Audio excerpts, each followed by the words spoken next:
Radio Flamme. Au salon des Pieux, Bridget et Richard pour Cool Afternoon, le duo sur Radio Flamme. Nous sommes là pour interviewer les auteurs qui sont présents. Et monsieur Hervé Fauve et Léonard Lièvre se prêtent au jeu. Je voulais vous interviewer au sujet du livre Retrouver la Minerve, sachant que ça nous parle à nous Cherbourgeois, parce que la Minerve est passée en 1962 à Cherbourg. Oui, la Minerve a été lancée en 1962. C'est un sous-marin de classe Daphné 800 tonnes qui, comme beaucoup de sous-marins d'ailleurs de cette catégorie, sont passés à Cherbourg, où il y avait effectivement la construction de nombreux sous-marins, dont plusieurs qui étaient des sister ships de la Minerve. C'est notre spécialité ici. On les garde même, on les restaure, on les peint, on les restaure, on les met bien à la vue. Le redoutable. Alors, votre histoire, par contre, c'est quand même quelque chose de très particulier.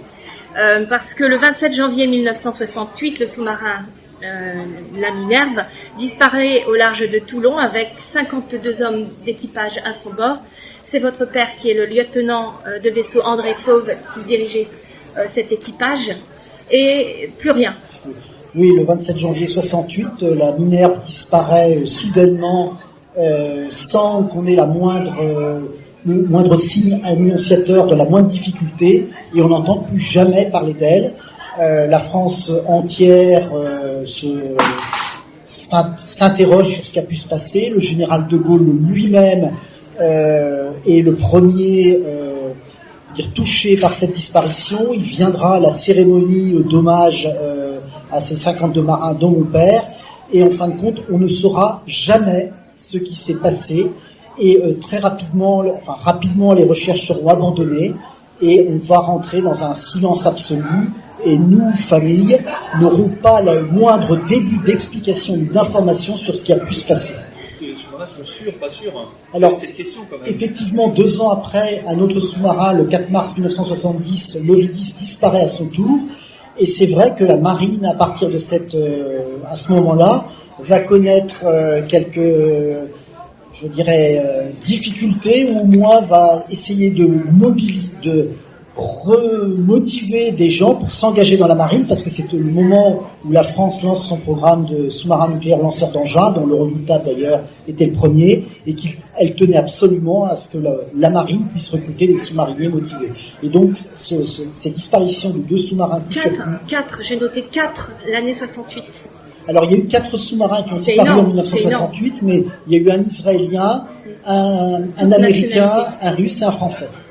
Donc ça mettait en évidence des faiblesses, mais pas des fragilités, mais pas forcément les mêmes origines. On ne saura peut-être jamais. Si on connaît maintenant les causes des disparitions de ces 4 sous-marins qui sont différentes, mais effectivement ça a posé de questions sur la sûreté de la navigation à bord de ces bateaux qu'on appelle les bateaux noirs, d'autant plus que quand un sous-marin fait naufrage, il n'y a généralement aucun survivant. Alors vous étiez tout jeune, puisque je crois que vous aviez 6 ans à l'époque. J'allais avoir 6 ans, effectivement, j'avais 5 ans et demi exactement. Votre père était jeune, donc votre mère également.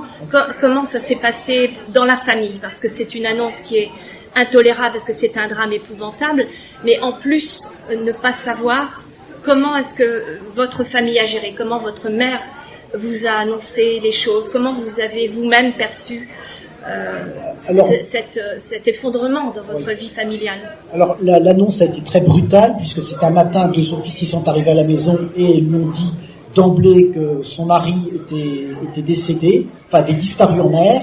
Moi-même, elle me l'a annoncé dans les secondes qui ont suivi, en me disant que ton père est mort, son sous-marin coulé. Et ensuite, il n'y a plus rien eu comme information, et ça a été effectivement très très dur à encaisser. Sans doute le plus dur, c'est qu'il y a eu un soupçon qui a pesé sur la mémoire de mon père, en se disant c'est qu'il n'avait pas été à la hauteur en tant que commandant. Et on a dû faire, nous, famille, face à de nombreuses accusations d'incompétence. Alors pourtant, j'ai lu beaucoup de choses sur votre père qui disait qu'il avait énormément d'heures de navigation, de plongée, je ne sais pas si on dit plongée ou navigation, et que c'était un brillant officier. Oui. Donc ça, il a été un peu réhabilité ensuite alors? Oui, c'est-à-dire qu'avec le temps, on a cherché d'autres explications, et cette accusation qui a pesé, mais tant sur lui que sur tous les matelots cette accusation d'incompétence a été sans doute l'une des épreuves les plus difficiles à encaisser pour toutes les familles. Le fait de ne pas pouvoir faire réellement son deuil, est-ce que vous avez conservé, parce que ça a pris quand même énormément de temps avant de retrouver l'épave, vous avez conservé l'espoir de la retrouver? Alors, est-ce que vous avez été vraiment à l'initiative d'un plan carrément pour relancer les recherches du sous-marin naufragé? Pendant 50 ans, les familles n'ont pas arrêté de se battre pour savoir ce qui s'était passé, pour avoir accès au dossier.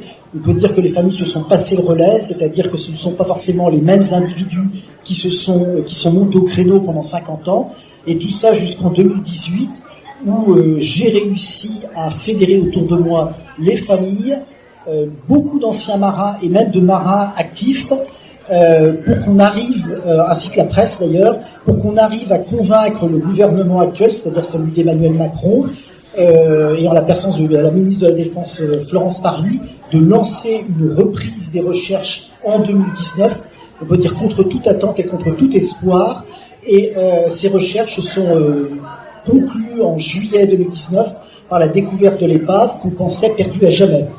Alors les moyens technologiques étaient là.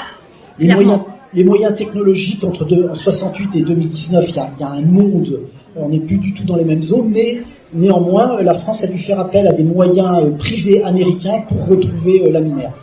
J'ai vu qu'un milliardaire vous avait permis d'accéder et de voir les images, enfin de voir sous l'eau l'épave. Oui, c'est-à-dire que c'est aussi un élément assez étonnant. J'ai été appelé une fois par un milliardaire américain qui possédait un sous-marin capable de plonger à 11 000 mètres de profondeur, et qui m'a proposé d'aller sur l'épave elle-même de la Minerve, et ça m'a permis en janvier 2020 de plonger, de voir l'épave de mes propres yeux, c'est-à-dire de la tombe de mon père, et de déposer une plaque commémorative sur l'épave elle-même, ce qui a été une première dans l'histoire de la marine française.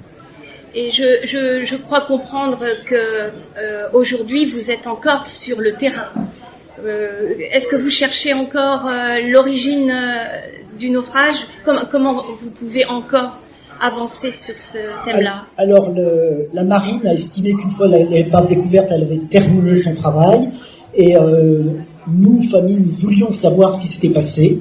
Et donc, nous avons fait l'enquête nous-mêmes, c'est-à-dire que lors de la descente que l'on a faite avec le milliardaire, nous avons passé une quinzaine d'heures à explorer l'épave à bord du sous-marin, à prendre des photos, des films que nous avons ensuite expertisés. Enfin, on a fait expertiser par d'anciens marins à la retraite et qui nous ont permis d'émettre une hypothèse sur la cause la plus probable de la disparition du sous-marin, à savoir vraisemblablement l'abordage par un bateau de surface alors qu'elle est en immersion périscopique. Ce livre a obtenu le prix André Vauvard, la médaille 2021 de l'Académie de Marine, c'est pas rien. Alors c'est un ouvrage qui a été coécrit avec Léonard Lièvre. Comment vous vous êtes organisé? Vous vous connaissiez déjà? Non, Léonard m'a appelé alors que la Minerve n'était pas encore retrouvée et qu'on lançait les recherches, en me proposant d'écrire un livre. Et puis comme le courant est très bien passé entre nous... Le courant, ça tombe bien. Oui, disons qu'on s'est très bien entendu très rapidement et on a écrit un livre à 4 mains en se répartissant les chapitres en fonction de leur contenu, de leur intérêt. Et ça s'est très bien passé et on a réussi à faire un livre qui semble être réussi puisque nous avons 2 prix le récompensant. Et puis surtout, c'est que tous les retours de nos lecteurs nous ont dit à chaque fois qu'ils n'ont pas pu s'en détacher une fois qu'ils avaient commencé les premières pages. Eh bien, je n'en doute pas. Alors, ce livre est à retrouver aux éditions Confident. C'est écrit, donc coécrit par Hervé Fauve et Léonard Lièvre.